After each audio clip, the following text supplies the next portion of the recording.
బంగారాన్ని విడిపించి ఆ రోజు ఆన్లైన్ రేటుకే మేము కొంటాం. Sharma gold company. Welcome to Suman TV. నేను మీ యాంకర్ నాగ్. సో ఈ రోజు మనతో పాటు విజయ పెద్నా గారు, psychologist and life coach, Rajitha Mynampally గారు అండ్ ఎడ్యుకేషనలిస్ట్ సుబ్బారావు గారు ఉన్నారు. దాంతోపాటు మా యాంకర్స్ కూడా ఉన్నారు. సో రీసెంట్గా మనం జరిగినటువంటి ఇన్సిడెంట్కి సంబంధించి న్యూస్ చూస్తూనే ఉన్నాము. సీరియల్కి సంబంధించినటువంటి యాక్ట్రెస్ చనిపోవటం అనేది ఇవాళ ప్రతి ఇళ్లలో దీనికి సంబంధించినటువంటి టాపిక్ మాట్లాడుకుంటూ ఉన్నారు. ఇందులో అంటే అటు ఫ్యామిలీ పరంగా చూసుకుంటే ఏ విధంగా దెబ్బతినింది, దానితో పాటు అటు పిల్లల పాయింట్ ఆఫ్ వ్యూ నుంచి చూసినప్పుడు వాళ్ళ మనస్తత్వాలు ఏ విధంగా దెబ్బతింటాయి, ఇలాంటి ఇన్సిడెంట్స్ ఇళ్లలో జరిగినప్పుడు, ఇటువంటి ఎక్కువగా జరుగుతున్నప్పుడు ఎలాంటి కేర్ తీసుకోవాల్సినటువంటి అవసరం ఉంది అనేది ఈ రోజు మనం వాళ్ళ మాటలోనే తెలుసుకుందాం. నమస్తే రజిత గారు. నమస్తే ఉషా. చందు అండ్ పవిత్ర ఈ పేర్లు గత 2-3 రోజులుగా మనం సోషల్ మీడియాలో చూస్తూ ఉన్నాము. వైరల్గా మారిందని చెప్పుకోవచ్చు. వాళ్ళ మరణాల విషయం పక్కన పెడితే ఎస్పెషల్లీ ఇల్లీగల్ అఫేర్ ఏదైతే నడుస్తుందో దాని కారణంగా ఆవిడ చనిపోయిన తర్వాత 1 డే ఐ థింక్ ఆవిడ మరణాన్ని డైజెస్ట్ చేసుకోలేక ఆయన చనిపోయాడు, ఆత్మహత్య చేసుకున్నారని మనం చాలా వీడియోస్ చేస్తున్నాము. చందు మరణాన్ని ఏ విధంగా మనం చూడొచ్చు? అసలు ఎంత ఇల్లీగల్ అఫైర్స్ అనేది ఎంత కామనే మనం ఎంత అనుకున్నా పెట్టుకోవడం సహజము అనే దాన్ని తీసుకెళ్తున్న తరుణంలో, అంటే ఇప్పుడు బహిర్గతంగా కూడా దాన్ని ఓపెన్గా యాక్సెప్టెన్స్ లెవెల్స్ పెంచుతున్నారు. ఎందుకంటే సుప్రీంకోర్టు అది ఇది అని పెంచడం వల్ల అంటే భయం లేకుండా ఒక ప్రవర్తన అయితే సాగుతోంది. ఇంతకు ముందు కూడా ఉండేవి ఇలాంటి ఇల్లీగల్ అఫైర్స్ అనేవి తీసుకుంటే మనము అలా ఎప్పుడైతే కొంచెం చేసినా లోపల బెదిరించే వాళ్ళు, ఆడవాళ్ళు కూడా అంత చదువుకుని ఉండేవాళ్ళు కాదు కాబట్టి అణిగిమణిగి ఉండటం జరిగింది. బెదిరించడం అయితే బెదిరించడం హీరోయిక్ అంటే ఏంటంటే బేసికల్గా ఇక్కడ చందుది మనం పర్టికులర్ కేస్ స్టడీ తీసుకున్నట్టయితే మరీ ప్రాణాంతకంగా వెళ్ళారు అని అంటే దాన్ని ప్రేమ, ఎంత సోల్మేట్స్ అనే ఒక ఎలివేషన్ కూడా కొంతమంది దగ్గర రావటం జరుగుతుంది. మరి ఈ ఎలివేషన్ని కొంతమంది చాలా ఒక వాళ్ళ వైపుకు మరల్చుకొని దీన్ని ఒక హీరోయిజం లాగా చూపించుకొని ఎవరైతే ఈ రిలేషన్లో పర్టిక్యులర్గా ఉన్నారో వాళ్ళది ఒక వే ఆఫ్ థింకింగ్ కానీ చూడటం కానీ, అబ్బా అసలు ప్రేమ అంటే అలా ఉండాలి. ఒకవేళ ఆల్రెడీ ఉన్నవాళ్ళు ఎవరైతే ఉంటే ఆ లేడీ ఎవరైతే ఉంటుందో ఆల్రెడీ ఇన్సెక్యూర్ పొజిషన్లో ఉంటుంది కాబట్టికే సో ఇలా బ్యాడ్ థింకింగ్ అయినా కూడా, నెగిటివ్ థింకింగ్ అయినా కూడా, బట్ వాట్ షీ థింగ్స్ నేను చనిపోతే గనక నువ్వు చచ్చిపోతావా ఆయనలాగా అని ఒక పర్టిక్యులర్ వాళ్ళు ఎప్పుడైతే ఫిజికల్గా ఒక ఏకాంతంగా ఉన్నప్పుడు అలాంటి కోరటం కూడా జరగడానికి ఆస్కారం ఉండే అంత సంఘటన ఇది, స్కోప్ ఉంది. యాక్చువల్గా ఇల్లీగల్ అఫైర్ అన్నది రాంగా రైటా అని మన జడ్జిమెంట్కి అసలు సంబంధమే లేదు ఉషా ఇక్కడ.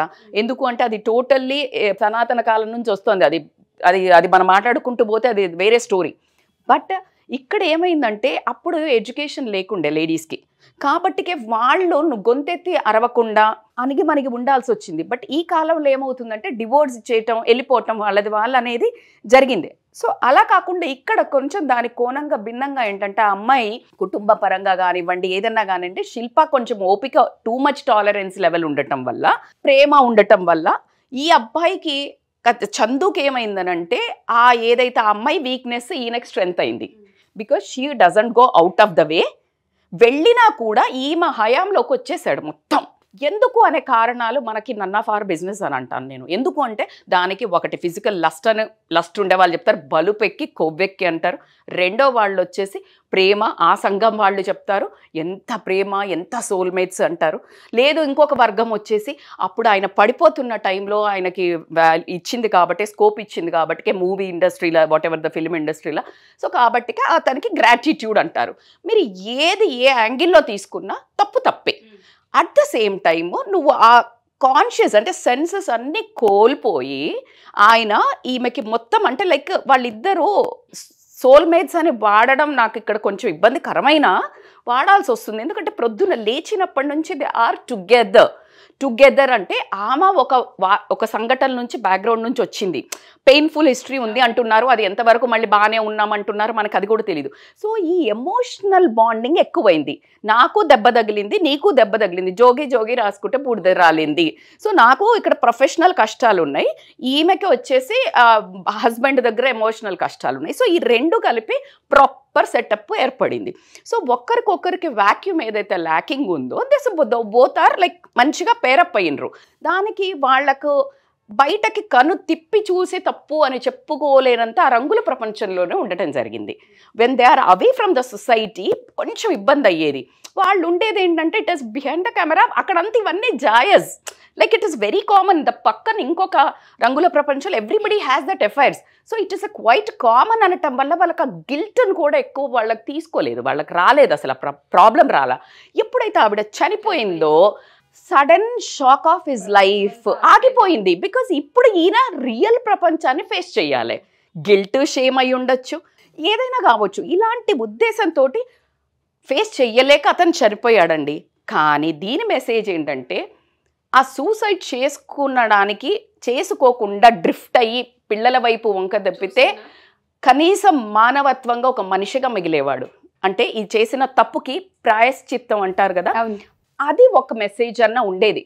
కానీ ఎటు పోయినా మళ్ళీ ఫ్యామిలీ దిక్కు అనే ఒక మెసేజ్ అయితే ఉండేది. ఇక్కడ దీన్ని హీరోయిక్గా చనిపోవడం అనేది నేనైతే ఖచ్చితంగా మూర్ఖత్వం కిందనే, ఎవరైతే గొంతెత్తి అసలు ఎవరు అంత ప్రాణం, ఒకళ్ళు చూశానండి నిన్న మనం చేసిన వీడియో ఒక కమెంట్ పెట్టాడు, ఎవరండి అలా ప్రాణం వదులుతారు, ఎంత ధైర్యం ఉండాలి అన్నాడు. ఒరే బాబా, ప్రాణం ఉండేది ధైర్యం కోసం కాదు, వాడు పిరికివాడై చచ్చిపోయాడు, ధైర్యం కాదు. ఎందుకంటే సమాజాన్ని ఏ మొహం పెట్టుకొని రేపు నేను నా భార్య దగ్గరికి పోవాలి, నా పిల్లల దగ్గరికి పోవాలి, మా అమ్మ నాన్న దగ్గరికి పోవాలి, ఇండస్ట్రీకి పోవాలి, because it has bursted topic. ఇన్ని రోజులు భార్యాభర్త అనే ఎవరికి అంత తెలియదు, ఈయనకు ఒక పెళ్ళైంది, పిల్లలు ఉన్నారని.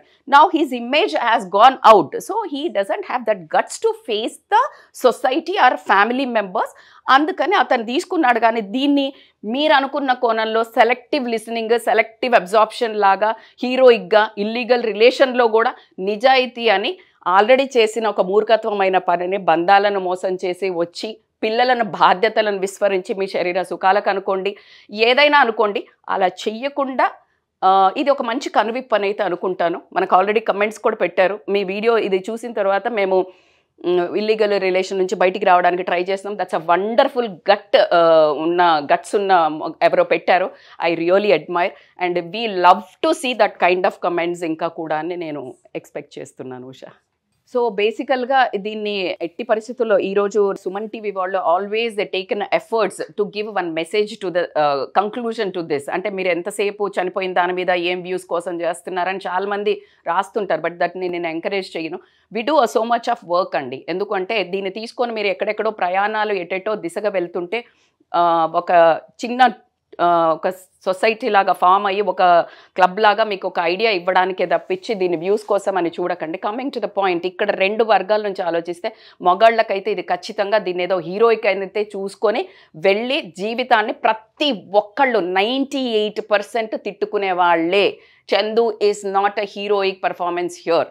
He did a lot of mistake, చాలా తప్పులు చేశాడు. ఫైనల్ మిస్టేక్ ఇది, బాధ్యతను విస్మరించిపోవడము, తల్లిదండ్రులది, పిల్లలది, భార్యది, సమాజానికి ఒక బ్యాడ్ మెసేజ్ అయితే ఇచ్చిపోయాడు. లేడీస్కి ఇంకొక చాలా ఇంపార్టెంట్ పాయింట్ అంటే because of me tolerance level పరువు పోద్ది అని కడుపు చించుకుంటే కాళ్ళ మీద పడుతుందని ఈరోజు జరిగింది అదే శిల్పాకి.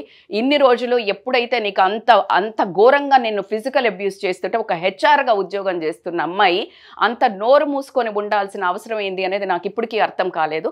So please fight back. చిన్నగా ఉన్నప్పుడే గోటితో పోయేదాన్ని గొడ్డల దాకా తెచ్చుకుంది ఈ అమ్మాయి. ఖచ్చితంగా ఆ రోజే సమాజానికి ఇంతే ఎదురు తిరిగి ఇంతే మీడియా ముందు మాట్లాడితే అప్పుడు బాగుపడేది సమాజం. సో కాబట్టికే ఎలాగో మీ సంసారం నాశనం అవుతుందండి, పెట్టుకున్నాడు, ఏం చేస్తావో పీక్కో అని కూడా మొన్న అన్నది అని చెప్పారు. సో ఇలా మొహం మీద నాకు ఆవిడే ఇష్టము, ఆవిడే కావాలి అంటే మీరు ఇలా ఎడ్యుకేటెడ్ ఉన్నారు, ఏ 10 ఇండ్ల పాచి పని చేసుకొని పిల్లల్ని పెంచుకోవచ్చు. మనకు సెల్ఫ్ ఎస్టీమ్ లేకుండా ఒకటి దగ్గర బ్రతికే కంటే బయటికి వెళ్ళి బ్రతకొచ్చు. లేదు అన్న విషయంలో గల్ల పట్టుకొని అడిగే ధైర్యం అమ్మాయిలకి ఇంకా రాలేదు అంటే 2024 it's shame on us. So కాబట్టికే ఖచ్చితంగా just fight back to the society. Because మీకు ఇంత మీడియా సపోర్ట్ ఉన్నాక ఎందుకమ్మా భయపడుతున్నారు? Too much tolerance is always too dangerous అని మరొకసారి ప్రూవ్ అయింది. సో అమ్మాయిలు ఫైట్ బ్యాక్, అబ్బాయిలు బీ కేర్ఫుల్. మనం చూస్తూ ఉన్నాం సార్ 3-4 డేస్ నుంచి చందు ఇన్సిడెంట్, ఎస్పెషల్లీ తల్లిదండ్రుల ప్రభావం పిల్లల మీద చాలా ఎక్కువగా ఉంటుంది అని చెప్తూ ఉంటారు. కాబట్టి అసలు ఇలాంటి ఇన్సిడెంట్స్ ఫ్యామిలీలో జరిగినప్పుడు సైకలాజికల్గా పిల్లల మీద దీని ఎఫెక్ట్ ఏ విధంగా ఉంటుందంట? ఇది చాలా అత్యంత దారుణమైనటువంటి సంఘటన అండి. దురదృష్టవశాత్తు ఏమవుతుందంటే ఈ రోజున చాలా చోట్ల ఇవి రిపీట్ అవుతూ ఉన్నాయి. కొంతమంది ఇలాగా ఎవరైతే పబ్లిక్ ఫిగర్స్ ఉన్నారో, సెలబ్రిటీస్ ఉన్నారో, వాళ్ళ కేసుల్లో మనం ఎక్కువ పబ్లిసిటీ అవుతుంది తప్ప ఇలా తెలియకుండా జరిగేటువంటి కుటుంబాలు కూడా అనేక ఉన్నాయి.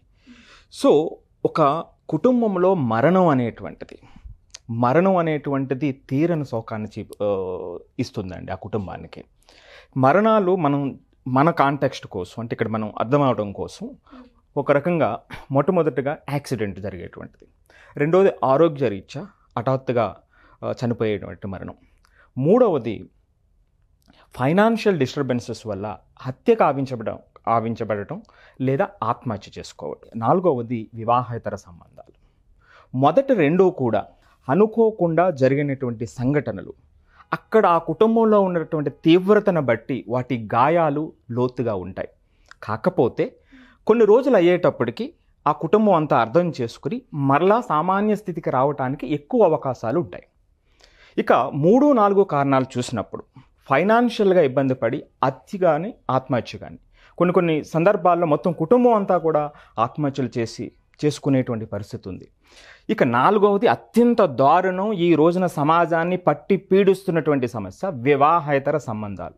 మేడం చెప్పినట్టుగా హీరోయిక్గా ఇదేమీ పర్వాలేదు అనేటువంటి ఆ గ్రూప్ కొంత ఉండి దాన్ని ప్రమోట్ చేయటం, అంటే అలాంటి సంబంధాల్లో ఉన్నటువంటి వ్యక్తులు ఇది నాదేం తప్పు కాదు అనేటువంటి అథారిటేటివ్ ధోరణిలో వెళ్ళిపోవటం, ఇంట్లో ఉన్నట్టు వాళ్ళని పట్టించుకోకపోవటం, వాళ్ళ భావాలు వాళ్ళకి కనీసం స్పృహకు కూడా రాకపోవటం, ఆ పిల్లలు వాళ్ళ ముందు కనిపించకపోవటం, ఇవి ఈ వివాహేతర సంబంధాలకి అసలు సమాజాన్ని పట్టి పీడిస్తుందండి. ఈ రోజున ఎవరైతే ఒక వ్యక్తి అలాంటి సంబంధాలు లేకుండా ఉంటే ఈరోజు రాముడు అనేటువంటి పరిస్థితి, అలాంటి దారుణమైనటువంటి స్థితికి మనం ఈ రోజున ఉన్నాం.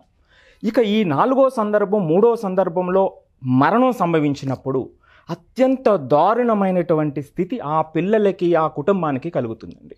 అక్కడ వచ్చేటువంటి ఒత్తిడి, ఆందోళన, ఆ పిల్లల్లో నిరాశ, నిస్పృహ, ఆందోళన, అంతేకాకుండా పోస్ట్ ట్రామాటిక్ స్ట్రెస్ డిజార్డర్స్ అంటారండి. So PSSD. సో దీనివల్ల ఏమవుతుందంటే, ఎందుకు అంత ప్రభావం చూపుతాయంటే, ఒక వ్యక్తి చనిపోయినప్పుడు ఓకే పాపం ఒక సానుభూతి దొరుకుతుంది మనకి.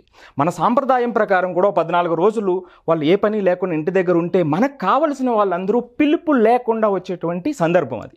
ఎందుకంటే ఆ కన్సర్న్, మీ తండ్రి పోయాడు లేకపోతే తల్లి చనిపోయింది, కుటుంబ సభ్యులు చనిపోయినప్పుడు లేదు మేమంతా మా సమాజం అంతా నీ వెనక ఉన్నాము అనేటువంటి సాంప్రదాయాల నుంచి మనం ఉన్నాం. సో కానీ ఈ సందర్భంలో ఏమవుతుందంటే అందరూ ఆ తప్పుని మళ్ళా పిల్లల మీద రుద్దేటువంటి అవకాశం వస్తుంది. వాళ్ళు పెరిగేటువంటి క్రమంలో అరే వీడు తెలిసో తెలియక చిన్నపిల్లలు తప్పు చేసినటువంటి సందర్భంలో అరే వీళ్ళ నాన్న ఇలా, వీళ్ళమ్మ ఇట్లా అనేటువంటిది క్యారీ అయ్యి ఆ మనసు మీద చిదిమేస్తుందండి. గాయం ప్రతిసారి తగులుతూనే ఉంటుంది. ఆ తగిలేటువంటి సందర్భంలో ఆ పిల్లలు ఏ దారి అయినా చూస్ చేసుకునేటువంటి అవకాశం ఉంటుందండి. కొంతమంది, అతి తక్కువ మంది లేదు దీన్ని ఛాలెంజింగ్గా తీసుకుని నేను ముందుకెళ్ళాలి, వీటిని నా వైపు తగలకుండా ముందుకెళ్ళాలనుకునేటువంటిది చాలా తక్కువ పర్సంటేజ్ అయితే, అతి ఎక్కువ పర్సంటేజు వేరే వ్యాపకాలలో మునిగిపోయి వాళ్ళ జీవితాన్ని కూడా ముంచేసుకునేటువంటి అవకాశం ఉంటుంది తెలియనటువంటి తనంతో. సో కాబట్టి అతి ముఖ్యంగా అందరూ కూడా గమనించాల్సినటువంటిది వివాహేతర సంబంధం అలాంటిది ఏదైనా ఉన్నట్లయితే కళ్ళు తెరవండి ఇప్పుడికైనా. ఒక్కసారి పిల్లల్ని చూడండి. ఇప్పుడు నాగరాజు గారు చెప్పేటట్టుగా పాజ్ చేయండి మీ జీవితాన్ని. ఒక్కసారి ఆ స్టెప్ తీసుకుంటే ఏం జరగబోతుందో ఫ్యూచర్ని ఒకసారి చూడండి, అప్పుడు మీ స్టెప్ను వేయండి. సో కాబట్టి అంతేకాకుండానండి ఈ వ్యక్తులు మరణించినప్పుడు ఫైనాన్షియల్గా ఆ ఫ్యామిలీ అత్యంత దారుణమైనటువంటి పరిస్థితులకు పడిపోతుంది. ఎప్పుడైతే ఫైనాన్షియల్గా పడిపోయిందో ఆ సందర్భంగా వాళ్ళందరికీ కూడా ఆ సెల్ఫ్ ఎస్టీమ్ అనేటువంటిది చాలా లో అయిపోతుంది. వాళ్ళ జీవితం లిమిటెడ్ ఆపర్చునిటీస్కి వెళ్ళిపోతుంది.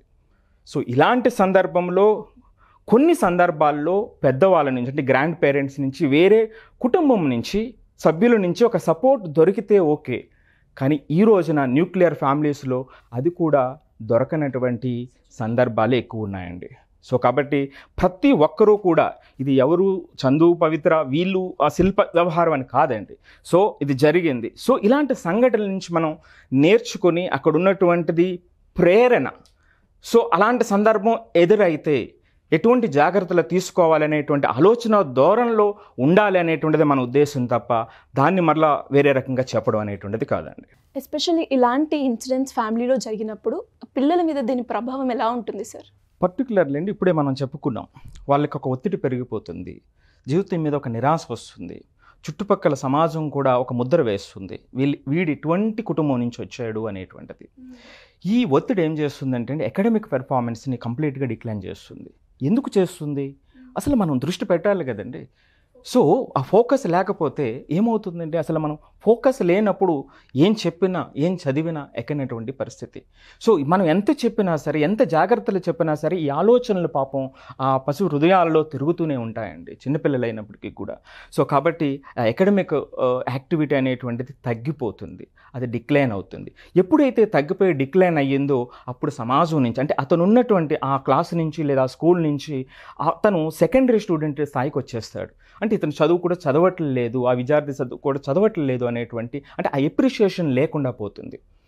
సో ఎప్పుడైతే ఎప్రిషియేషన్ లేదో ఆటోమేటిక్గా అది అపసవ్య దిశలో వాళ్ళ ప్రయాణం కొనసాగుతూ ఉంటుంది. సో ఎప్పుడైతే అపసవ్య దిశలో కొనసాగిందో వీళ్ళు ఏం చేస్తారంటే మిగిలిన వాళ్ళతో కలవటం కూడా తగ్గిపోతూ ఉంటారు, ఐసోలేట్ అయిపోతారు. సో ఈ ఐసోలేట్ అయిన సందర్భంలో కొన్ని కేసెస్లో కొంతమంది పిల్లలు ఎక్స్ట్రీమ్ కేసెస్ కూడా వెళ్ళిపోయేటువంటి ఛాన్సెస్ ఉంటాయి. సో డ్రగ్ అబ్యూజెస్ ఉంటాయి.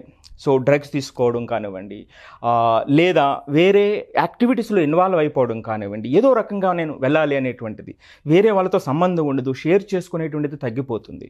సో కాబట్టి ఇది చాలా చాలా జాగ్రత్తగా చూడవలసినటువంటి అంశం అండి. ఆ సపోర్టింగ్ వ్యవస్థని ఇవ్వగలగాలి వాళ్ళకి ఇలాంటి సందర్భాలలో. విజయపెద్దన గారు, అంటే ఓవరాల్ ఇన్సిడెంట్ చూసిన తర్వాత అటు రజిత గారు మాట్లాడిన విధానం కానివ్వండి, లేదంటే ఇటు సుబ్బారావు గారు మాట్లాడిన విధానం కానివ్వండి, ఈ రెండు అనాలిసిస్ చేసి చూసిన తర్వాత మీకేం అనిపించింది? అంటే ఇటువంటి ఇన్సిడెంట్స్ వీటికి అసలు కన్క్లూషన్ ఏంటి, అంటే ఎలా తీసుకోవాలి? అండ్ దాంతోపాటు సోషల్ పాయింట్ ఆఫ్ వ్యూ నుంచి చూసేటప్పుడు ఎలాంటి పరిణామాలకి దారితీసేటువంటి విషయాలు ఇవి, దాన్ని ఎక్కడ కన్క్లూడ్ చేయాలి అసలు? ఇలాంటి విషయాలు మనం చూస్తే అండి, ఇప్పుడే మొదలైంది కాదు, తర్వాత ఆగిపోయేది కాదు, ముందు లేనిది కాదు. సో కాబట్టి ఇవేంటంటే నడుస్తూనే ఉంటాయి. కాకపోతే నడిపించే వాళ్ళు ఏమనుకుంటారంటే ఇది మా ఇష్టం, మాకు సంబంధించిన నిర్ణయం, ఎవరికి దీంతో పని లేదు అని. మనం యాజ్ ఏ పర్సన్ జడ్జ్ చేయాలంటే కూడా ఎవరి ఇష్టం ప్రకారం వాళ్ళు వెళ్తారు, వాళ్ళ పరిస్థితులు ఏంటి అనేది మాట్లాడతాం. కాకపోతే ప్రతి దానికి అండి సమాజం అనేది ఒకటి. మనం మనిషి సోషల్ యానిమల్, సంఘజీవి. ఒక్కడే బ్రతికి ఆ ఇంట్లో 4 గోడల మధ్య నువ్వు ఉన్నప్పుడు నువ్వేం చేసినా నీకు చెల్లుతుంది. బట్ నువ్వు చేసే పని సమాజం మీద కూడా ఒక ప్రభావం చూపుతుంది అనుకున్నప్పుడు మనం ఎలా మనిషి సంఘజీవిగా ఎలా బ్రతకాలి అనటానికి మనమే కొన్ని రూల్స్ పెట్టుకున్నాం. ట్రాఫిక్ రూల్స్ పెట్టుకున్నట్టు ఇప్పుడు రెడ్ లైట్, గ్రీన్ లైట్ పెట్టి ఆరెంజ్ లైట్ పెట్టింది ఎందుకు? మనకి అడ్డదిడ్డంగా 4 రోడ్ల కూడల్లో ఎలా పడితే వాళ్ళు అలా వచ్చేసి యాక్సిడెంట్లు జరగకుండా, ప్రాణ నష్టం జరగకుండా ఉండటం కోసం, మన బాగు కోసం, మన సేఫ్టీ కోసం మనం ట్రాఫిక్ రూల్స్ అనేది పెట్టుకున్నాం. అలాగే వివాహానికి వచ్చేసరికి నలుగురిని పిలిచి వేద మంత్రాల సాక్షిగా పబ్లిసిటీ ఏం చేస్తున్నాం మనం? ఈ అమ్మాయితో నేను కలకాలం ఉంటాను, ఈ అబ్బాయితో నేను జీవితాంతం ఉంటాను, పలానా కొన్ని విషయాలకు లోబడి, అంటే చక్కగా బాధ్యతగా అన్ని విషయాలలో ఇద్దరం కలిసిమెలిసి ప్రయాణిస్తాము, కష్టంలో సుఖంలో అని ఒక ప్రమాణంలాగా తీసుకుని మనం ప్రయాణాన్ని, వివాహ బంధాన్ని కొనసాగిస్తున్నాం. అయితే ఇక్కడ ఏమవుతుంది? నైతికంగా, మోరల్గా నువ్వు చేసే పని తప్పా రైటా అనే క్వశ్చన్ వస్తుంది. అంటే ఎవరికి నచ్చినట్టు వాళ్ళు ఉండొచ్చు, ఇక్కడ అనిపించింది చేస్తాను, ఇక్కడ అనిపించింది చేస్తాను అంటే కుదరదు. నైతికత అంటే మనం చేసే పని పక్కన వాళ్ళ మీద ఎలాంటి ప్రభావం, పక్కన వాళ్ళు కూడా తీసేద్దాం మనం. ఎందుకంటే ఇవాళ ఎవరు పక్కన వాళ్ళ గురించి పట్టించుకునే స్థితిలో లేరు. మన పిల్లల మీదే మనం సమాజానికి ఏం మెసేజ్ ఇస్తున్నాం అన్నది తీసేయండి. ఇంట్లో పిల్లలకి ఏం మెసేజ్ ఇస్తున్నాం, ఎక్కడో దాకా వద్దు, ఇంట్లోనే. సో ఇప్పుడు ఇలా జరుగుతున్నప్పుడు, ఇప్పుడు ఇదే వ్యక్తి ఒక అతను వివాహేతర సంబంధం ఉన్నప్పుడు, సరే ఈ కేసు గురించి మాట్లాడుతున్నప్పుడు, ఈ భార్య స్థానంలో ఉన్నవాడు కూడా ఇలాంటి స్టెప్స్ తీసుకుని ఉంటే ఎలా చూసేది సమాజం? నీకేమనిపించేది? అసలు అంటే వెరీ వ్యాలిడ్ పాయింట్ అండి. అంటే చాలామందికి భర్త ఇలా చేస్తున్నాడు అనుకున్నప్పుడు భార్య తిరిగి నువ్వు చేసేది నేను చేస్తే ఎలా ఉంటుందని చెప్పేసి క్వశ్చన్ చేస్తే సో మీరు చెప్పింది కరెక్టే నాగరాజు గారు. ఎవరికి వాళ్ళు అది పర్సనల్గా దాన్ని వాళ్ళ జీవితంలోకి అన్వయించుకుని చూసుకోగలగాలి. అంటే ఎవరైతే ఇప్పుడు ఒక అతను వివాహేతర సంబంధానికి అట్రాక్ట్ అవుతూ ఆ ఊబిలో పడిపోతున్నాను, ఇంకా ఏం డెసిషన్ అనేది తీసుకునే ముందల ఒక్క నిమిషం ఆగి, ఇదే పని నా భార్య చేస్తే నేను ఎలా ఫీల్ అవుతాను, నా పిల్లల దృష్టిలో నేనేమవుతాను, నేను పక్కన వాళ్ళకి సొసైటీలో నా గుర్తింపు ఎలా ఉండబోతుంది అనేది గనక ఆలోచించినప్పుడు ఎంతో కొంత ఇలాంటి విషయాలు తగ్గే అవకాశం ఉంది.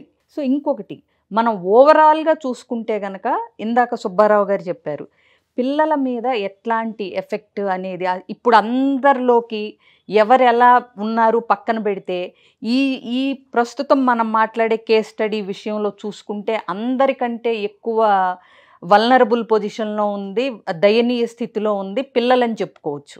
అవును. స్కూల్లో సొసైటీ నుంచి పెరిగేటప్పుడు బుల్లింగ్ కానీ, వీళ్ళ నాన్న అట్లా అంటాడని కానీ, వీళ్ళమ్మ అదేంటి నిలబడలేకపోయిందని కానీ, సెల్ఫ్ ఎస్టీమ్ అని చెప్పారు రజిత గారు. అంటే ఏంటి, ఇప్పుడు వాళ్ళకు ఒక పాప ఉంది, ఈ పాపకి తల్లిగా ఆవిడ ఏమి చెప్పారు అంటే, మగాడు ఎన్ని తిరుగుళ్ళు తిరిగి ఎక్కడ ఉండొచ్చినా నువ్వు అణిగిమణిగి ఉండాలి అనేది రేపు వాళ్ళ పాపకి మెసేజా ఏంటనేది కూడా పిల్లలు తల్లిదండ్రులను చూస్తూ పెరుగుతారు. మనం ఎంత చెప్పామన్నది కాదు, ఏం చేస్తున్నాం అన్న దాన్ని బట్టి పెరుగుతారు. సో ఇలాంటి విషయాలు ఒక్కళ్ళు చేసే తప్పు వల్ల అండి ఎంతమందికి ఎన్ని రకాలుగా క్షోభ ఇలాంటివి ఉంటాయో చూడండి. ఒక్కళ్ళు చేసే తప్పు వల్ల కుటుంబంలో ఒక్క తప్పు చేస్తే ఓడలు బళ్ళు అయిపోతాయి. ఇలా ఉన్నప్పుడు ఎలాంటి నిర్ణయం తీసుకోవాలి అసలు? ఇప్పుడు ఇలాంటి సిచ్యువేషన్లు ఉన్నప్పుడు మీరు అడిగారు కాబట్టి కంక్లూజన్ అనేది ఏంటంటే, ఆడవాళ్ళు వాళ్ళ స్థాయికి తగ్గట్టుగా వాళ్ళ సెల్ఫ్ రెస్పెక్ట్ని, సెల్ఫ్ ఎస్టీమ్ని, ఆత్మాభిమానాన్ని, ఆత్మస్థైర్యాన్ని కాపాడుకుంటూ ఇలాంటి సంఘటనలు గనక భర్త చేస్తే వెంటనే విడాకులు, డివోర్స్ తీసుకోవచ్చు. ఆవిడ డివోర్స్ తీసుకుంటుంది ఆవిడ అనే భయం ఇతనికి ఉన్నప్పుడు 2 అడుగులు వెనక్కేసి ఉండేవాడేమో అతను.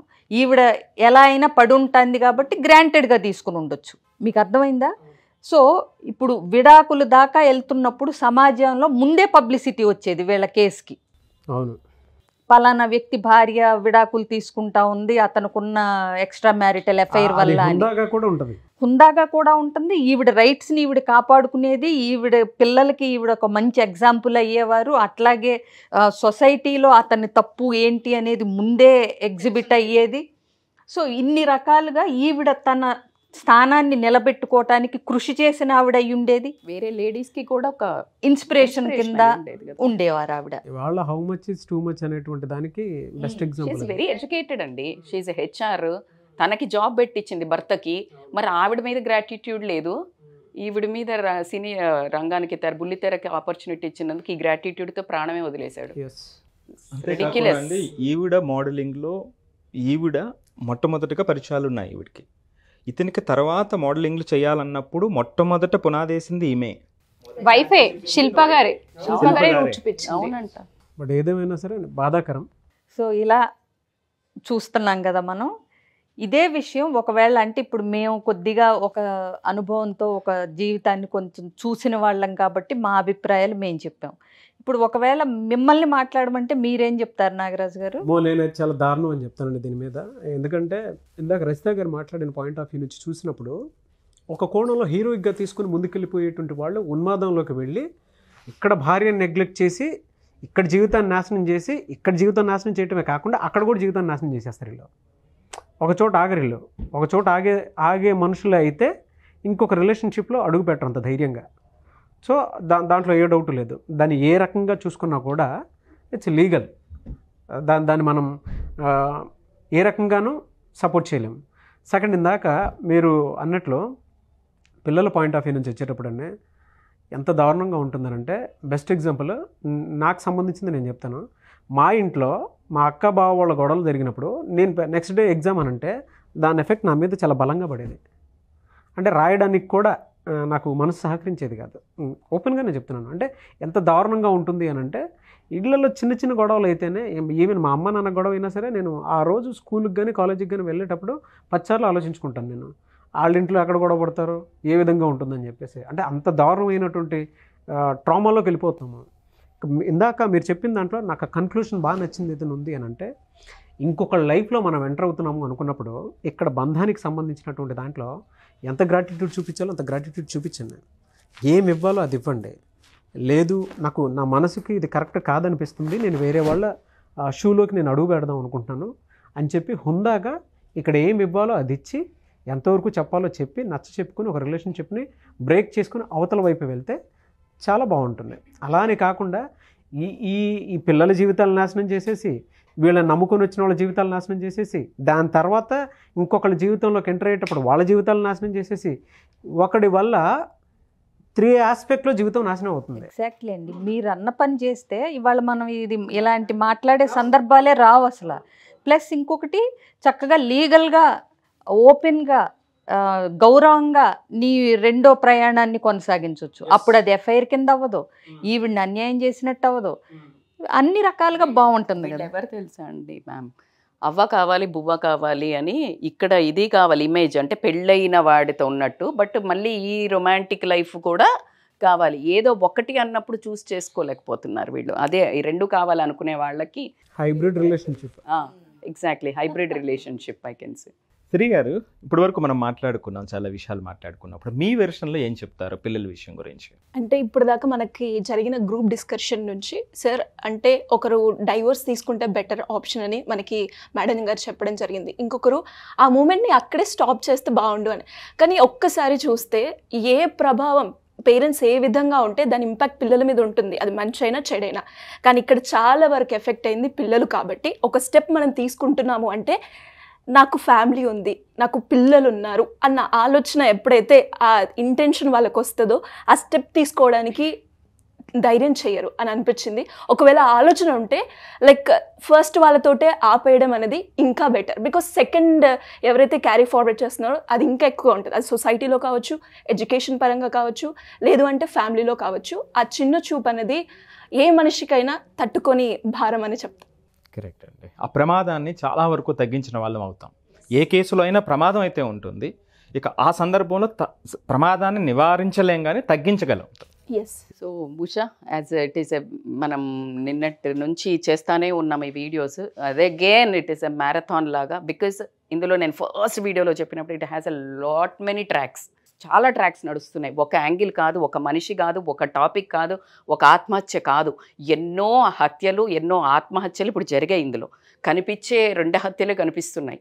కానీ పరువు తీసుకోండి, ఆ భార్యాభర్తలది, పిల్లలది అటువైపు, పవిత్ర వైపు తీసుకోండి, ఇటు తల్లిదండ్రులది, అసలు చాలా జరిగాయి హత్యలు అనేది. సో దీని పరంగా అసలు ఈ ఇల్లీగల్ ఎఫ్ఐఆర్స్ని మేము అంటే యాజ్ ఎ ఇప్పుడు నేను లైఫ్ కోచ్గా చాలా కౌన్సిలింగ్లు వస్తుంటారు మనకి, 70% ఇవే వస్తున్నాయి. దీన్ని మనము అంటే దీన్ని ఎలా మనము, నేనైతే ఇలా చెప్పాను, ఇలా నేను కరాఖండిగా చెప్పేస్తాను. మీరు అంటారు ఎందుకు అనంటే, నువ్వు ఏం చేస్తున్నావో ఫస్ట్ ఆ బుల్లెట్ ప్రూఫ్ తోటి ఉండాలి, అమ్మాయిలు స్ట్రాంగ్ ఉండాలి. అలానే నేను అమ్మాయిలు కూడా చేస్తున్నారు మేడం అని క్వశ్చన్లు వేస్తే ఎట్టి పరిస్థితుల్లో సమాజంలో ఇందాక మ్యామ్ చెప్పినట్టు ఖచ్చితంగా అమ్మాయి గనక తిరిగి నేను కూడా ఇలా ఎఫ్ఐఆర్ పెట్టుకుంటా అంటే దరిద్రం ఏంటంటే సొసైటీ అప్పుడు మాత్రం పరిగెత్తుకుంటూ వస్తుంది.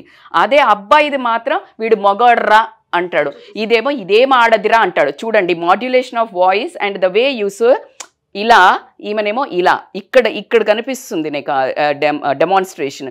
సో దట్స్ హౌ మొగాళ్ళకి అది పెరిగిపోయింది. నేనేం చేసినా చెల్లిద్ది అనే ఒక రాక్షసత్వాన్ని మనమే పెంచి పోషించటానికి సర్వ హక్కులు ఎవరిస్తున్నారంటే ఆడవాళ్ళే. మీరు ఏదైతే ఇందాక టాలరెన్స్ అన్నారు కదా, ఓపిక కూడా ఒక హద్దు ఉంటూ ఉంటుంది. ఆడది ఎంత తాళి కట్టి తలంచుకొని వాళ్ళ ఇంటికి మనం వెళ్ళినా కొన్ని సందర్భాల్లో తప్పు అన్నప్పుడు ఎదిరించాల్సిన అవసరం వస్తూ ఉంటుంది. ఖచ్చితంగా అక్కడ శిల్ప గారు అనే కాదు, ఏ ఆడదైనా ఇవాళ ఆవిడ బయటకు వచ్చింది కాబట్టి మనం ఆవిడ పేరు తీసి మాట్లాడుతున్నాం. కానీ ఇలా బయటికి రాకుండా ఆడపిల్ల పుట్టిందని ఉన్నాము, పిల్లలు ఉన్నారని ఉన్నాము, వెనక సపోర్ట్ లేదు, మీడియా ఉంది, సమాజం ఉంది.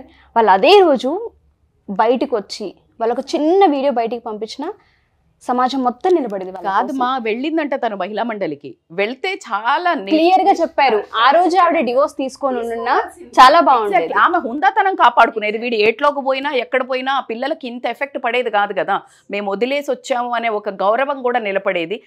అది అయితే కాబట్టి ఎనీవేస్ ఏం చూడాలో తెలియదు కానీ పడక సుఖాల కోసం వెళ్తున్నారో తెలియదు, కెరియర్ కావాలని వెళ్తున్నారో తెలియదు. వాళ్ళ కడుపున పుట్టిన పిల్లల్ని కూడా మరిచిపోయి 6 సంవత్సరాలు పిల్లల బాధ్యతలు కూడా చూడలేదు అంటే ఆ మనిషిని హీరోగా ఎలా ఎలివేట్ చేస్తున్నారో అర్థం కావట్లేదు. పదానికే మాట్లాడే ఆ వయసు నాకు ఉందో లేదో నాకు తెలియదు కానీ అందులో కంప్లీట్ రాంగ్ అనే చెప్తాను నేనైతే. సెకండ్ జీవితాన్ని ఇంకొక అవకాశాన్ని దేవుడు ఇచ్చాడు. అది గనక చందు గారు వినియోగించుకొని ఉంటే అప్పుడు హీరో అయ్యేవాడు. ఆయన మూవీస్ లో దాంట్లో టీవీ సీరియల్స్ లో విలన్ గా చేశాడంట. ఇక్కడగా కూడా పిల్లల లైఫ్ లో సమాజానికి ఒక బ్యాడ్ మెసేజ్ ఇచ్చేళ్ళాడనే మాత్రం నేను అదే విలన్ గానే కనిపిస్తాడు తప్ప ఏ కోణంలోనూ ఓ తండ్రిగా గాను ఓ బాధ్యత ఉన్న మనిషిగా కానీ పొరపాటును కూడా ఆయన కనిపించరు. మీరు అన్నట్టుగానే ఆ టాలరెన్స్ కి కూడా ఒక హద్దు అదుపు అనేది ఉంటుంటుంది. ఆడవాళ్ళు అట్లీస్ట్ ఇవి చూసి తప్పు జరిగేటప్పుడు సమర్థించకుండా పక్కకి వెళ్లకుండా నోరు తెరిచి మాట్లాడగలిగితే కొంతలో కొంత ఆగే అవకాశం కనిపిస్తూ ఉంటుంది. ఆవిడ యాక్సిడెంట్లో చనిపోయింది. సో ఈయన ఆత్మహత్య, ఈయన కూడా ఆ కారులో ఉన్నప్పుడు ఈయన బ్రతికి బయటపడ్డారు అంటే దేర్ ఈజ్ అ రీజన్. మీకు ఈ విషయం తెలుసో లేదో నాకు తెలియదు కానీ మేబీ నేను నాగరాజ్ గారితో కూడా డిస్కస్ చేశాను. యాక్సిడెంట్ అయిన తర్వాత ఫోన్ చేసినప్పుడు వాళ్ళ భార్యతో మాట్లాడినప్పుడు ఆవిడండి పక్కన ఏదైనా హాస్పిటల్ ఉంటే తీసుకెళ్ళండి, ఏం కాదని ఫస్ట్ పాయింట్.